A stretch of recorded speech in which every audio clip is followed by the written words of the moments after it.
wabarakatuh. Alhamdulillah, alhamdulillahilladzi ista'adzana min bala'i corona.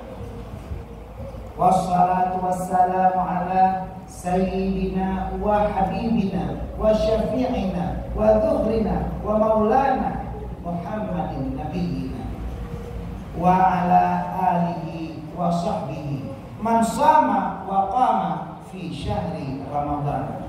Amma ba'du.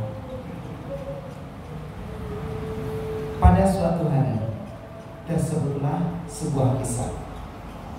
Ada dua orang sahabat yang sedang duduk-duduk ba'da sholat zuhur di masjid. Tiba-tiba mereka melihat seorang tua yang duduk di pinggir masjid. Lalu orang tersebut secara diam-diam di tengah bulan Ramadan mengambil roti dan kurma serta seteguk air untuk makan dan minum. Mereka pun datang dan menegur orang tua ini. Wahai bapak, wahai kakek, wahai orang tua, mengapa engkau tidak menghargai bulan yang mulia, bulan Ramadan? Mengapa engkau tega di bulan yang mulia ini tidak melaksanakan ibadah puasa? Maka sang bapak pun berkata, pada hakikatnya saya sedang berpuasa, tapi mohon maaf, saya makan dan minum. Mengapa bapak berkata demikian? Saya menahan mata saya dari memandang sesuatu yang berdosa. Saya menahan lidah saya dari berkata yang dusta dan menggunjing, memaki, menghina, mencaci seluruh orang-orang muslim di sekitar saya. Saya menjaga tangan saya agar tidak menyakiti orang muslim lainnya. Di mana Rasulullah bersabda, al-muslimu man salimal ghair min yadihi wa lisanihi. Orang Islam adalah orang yang selamat orang lainnya dari tangannya dan lidahnya. Maka pada hakikatnya saya berpuasa, akan tetapi saya menderita penyakit lambung yang cukup kronis. Dokter memberikan advice agar lambung saya tidak bisa kosong dari makanan setiap periode 5 jam. Seketika itu dua sahabat ini pun menangis. Lalu sang bapak bertanya, apakah kalian berpuasa? Tidak, wahai bapak, kami hanya menahan lapar dan dahaga saja. Kami tidak mampu untuk menahan mata, lidah, mulut, dan telinga kami dari berbuat perbuatan dosa seperti Anda. Alhamdulillah, hari ini Allah masih mengizinkan kita berkumpul bersama, bersua dan bertatap muka di tanggal 30 April tahun 2020, di mana malam ini sebenarnya adalah malam ulang tahun saya. Jadi kalau ada yang mau ngasih kado, silakan diterima ya. Kalau panitia mau tambah amplop, silakan juga, masih ada waktunya. Sebenarnya saya datang ke sini tidak pernah mikirkan masalah amplop. Kenapa? Bukan karena saya baik, karena urusan amplop sudah dipikirkan oleh panitia. Kalau saya mikirkan juga, pasti saya ditaruh panitia juga di sini. Sumpah ya. Alhamdulillah, hari ini kita berada di malam 8 Ramadan 1441 Hijriah, di mana Ramadan adalah satu-satunya bulan yang tersebut dan termaktub dalam Al-Quran. Muharram, bulan pertama dalam penanggalan Hijriah, tapi juga tidak ada dalam Al-Quran. Syawal, Rabiul Awal, bahkan bulan di mana lahirnya baginda yang mulia Rasulullah Shallallahu Alaihi Wasallam juga tidak ada dalam Al-Quran. Rabiul Akhir, Jumadil Awal, Jumadil Akhir, Rajab, Sya'ban, Syawal, Zulkaidah, bahkan Zulhijjah sebagai bulan tempat melaksanakan ibadah haji pun tidak ada dalam Al-Quran. Tapi Ramadan satu-satunya bulan yang ada dalam Al-Quran, bahkan berdampingan dengan mukjizat paling besar. Syahrul Ramadan alladzi unzila fihi al-Quran. Al-Baqarah 180. Rasul bersabda dan Ugi berkata. Semoga salawat beriring salam akan selalu tercurahkan, tersajikan dan tersanjungkan kehadiran Nabi besar Muhammad Sallallahu Alaihi Wasallam. Di mana Nabi Muhammad pernah bersabda kepada para jamaah, para sahabat yang hadir di malam bulan Ramadan. Atakum syahrul Ramadan, syahrul mubarak. Telah datang kepada kalian bulan Ramadan, bulan yang penuh keberkahan. Di bulan ini pada amalan dilipat gandakan. Amalan sunnah bernilai seperti fardu dan amalan fardu bernilai 70 kali lipat daripada biasanya. Dan menggalakkan ibadah Ramadan inilah yang diajarkan Rasulullah kepada keluarganya, sahabatnya, tabi'in, ulama mutaqaddimin, ulama mutaakhirin, serta ulama yang mu'tabar. Kata-kata ikramah wa ta'ziman ulun tuan kepada Bapak Isi, Tengku Imum, Luhaput, Luhapakat, ulun berdebat Wadena Dawa, Wadena Lapa mungkin akan dipakainya Wadena Dawa. Juga seterusnya kepada panitia Ramadan 1441 Hijriah, terutama rakan letting Tuan Bidayah Membesar Samanya, Tuan Zulbahri atau Syekhul, dan kagum undang Tuan, terima kasih. Dan seterusnya kepada para tokoh masyarakat, terutama para pemuda. Para pemuda di dalam kampung ibarat payung, tempat melindung lampu jentraya, tempat temannya duha dan muda. Jadi disinilah peran para pemuda. Dan tak lupa juga kepada para abu, abi, abia, wali tuku serta para umi yang hadir malam ini berkumpul bersama di Menasah Putun Gelinggang yang disingkat dengan UG ya. Kebetulan yang ceramah malam ini juga Ustadz Gunawan, disingkat juga dengan UG. Jadi UG berceramah di UG malam ini. Terima kasih. Masyaallah muslimin wa zumratal mu'minin rahimakumullah. Bulan Ramadan adalah bulan yang penuh keberkahan, di mana kita ketahui begitu banyak amalan-amalan yang kita lakukan, dan ini termaktub dalam dua amalan. Mungkin Ramadan kali ini tidaklah sama. Kita menghadapi wabah pandemi corona. Baru kali ini saya ceramah pakai masker. Tapi ya saya nggak pakai di depan kayak pura-pura ninja ya. Hari ini kita berada di Ramadan yang mungkin berbeda. Kalau kita mencoba mengingat dan menulis pengalaman Ramadan kita kali ini, mungkin 50 tahun lagi anak cucu kita akan melihat sesuatu yang berbeda. Akan tetapi wabah corona bukanlah alasan untuk kita untuk mengurangi ibadah kita di bulan-bulan ini. Secara umum ibadah bulan Ramadan terdiri dari dua, malam dan siang, atau siang dan malam. Sawai siang dan malam. Sawai pemanok dengan manok. Ya, kalau di matang duluan siang ya, siang malam. Tapi kalau di dalam tarikh Islam duluan malam. Kita duluan tarawih dulu baru puasa besoknya. Di malam hari Ramadan kita lakukan ibadah yang namanya qiyam. Fama yaqumu qiyaman, artinya mendirikan. Dulu malam ini kita tidur, sekarang di malam Ramadan kita dirikan malam Ramadan dengan ibadah. Ibadah apa? Sebentar lagi setelah sholat isya kita tarawih, kita witir.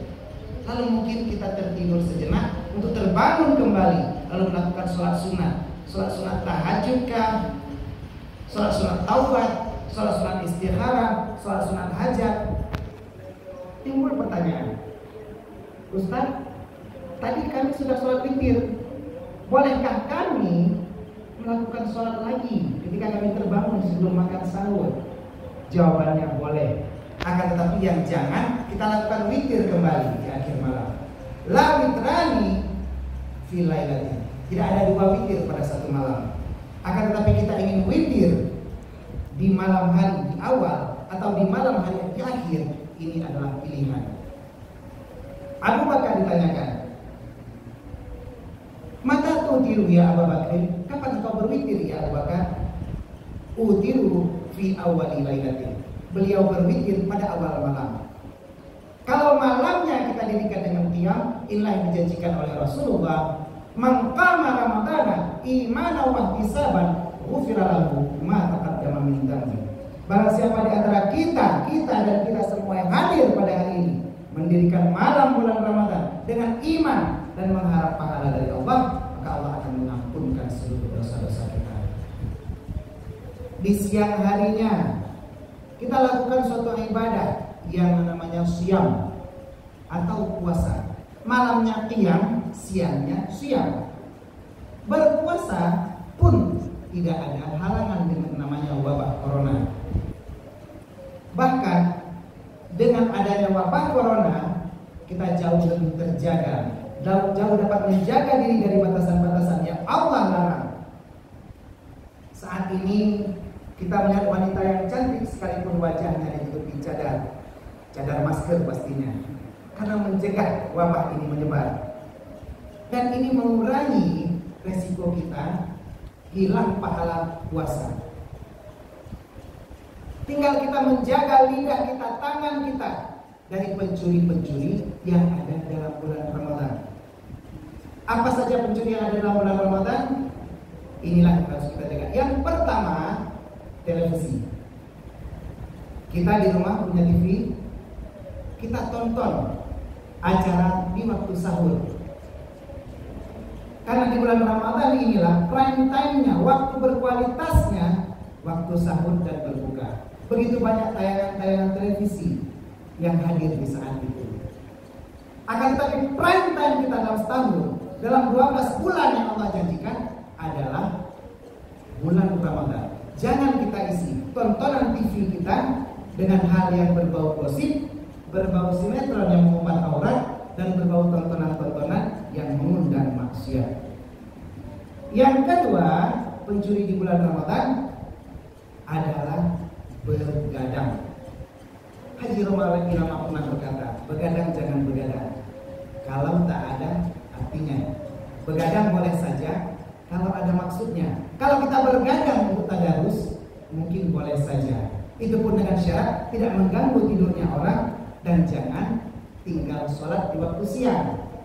Akan tetapi kalau kita bergadang untuk menonton siaran televisi, nonton bola, main game, atau melakukan hal yang sia-sia lainnya, maka inilah pencuri yang kedua yang harus kita hindari. Yang ketiga, pencurinya adalah pasar. Banyak orang habis waktunya di bulan Ramadan untuk belanja kebutuhannya, termasuk jalan-jalan di pasar. Kalau di Luxmame sekarang sudah ada mallnya, sudah ada Suzuya. Tapi banyak orang-orang yang datang ke situ jadi lebih mesra dengan pasangannya. Saya lihat banyak teman saya yang begitu datang dengan istrinya, begitu masuk mall Suzuya Luxmame, langsung istrinya dipegang, tidak dilepas. So sweet gitu loh.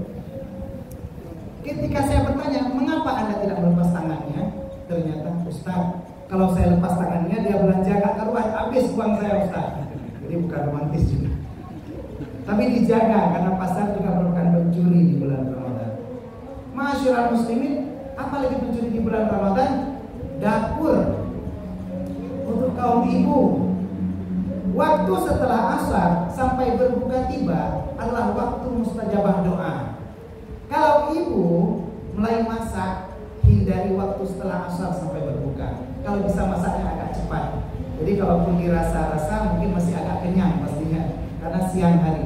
Jadi kalau kita menggunakan waktu antara asar sampai berbuka puasa tiba, kita berkurang kesempatan dalam beribadah, berzikir, dan membaca Al-Quran. Karena disitulah waktu yang mustajabah. Yang terakhir, waktu kita tinggal sedikit lagi. Yang terakhir, pencuri paling dahsyat di bulan Ramadan adalah yang kita bawa bersama. Semuanya pada bawa ya, handphone kita. Begitu banyak orang yang tersita waktunya, tersita aktivitas Ramadannya karena handphone yang dia bawa. Begitu banyak orang yang tersita dengan notifikasi dari medsos, media sosial atau sosial media, balik-balik ya, sosial media, sosmed ya. Begitu banyak orang yang melihat notifikasi, berapa pesan WhatsApp, Telegram, Instagram, kilogram, miligram, anu udah berpuluh, pokoknya gram kadang-kadang. Berapa banyak notifikasi yang belum kita baca yang membuat kita tersita perhatian di situ. Akan tetapi sadarkah hari ini ada 6.666 ayat notifikasi yang belum kita baca hari ini. Al-Quran memanggil kita, sudahkah kita ingat bagaimana kita menjaga Ramadan ini agar tidak sia-sia? Kalau kita gunakan anggota tubuh kita untuk melakukan hal yang sia-sia di bulan Ramadan, maka ibadah kita akan berkurang maknanya.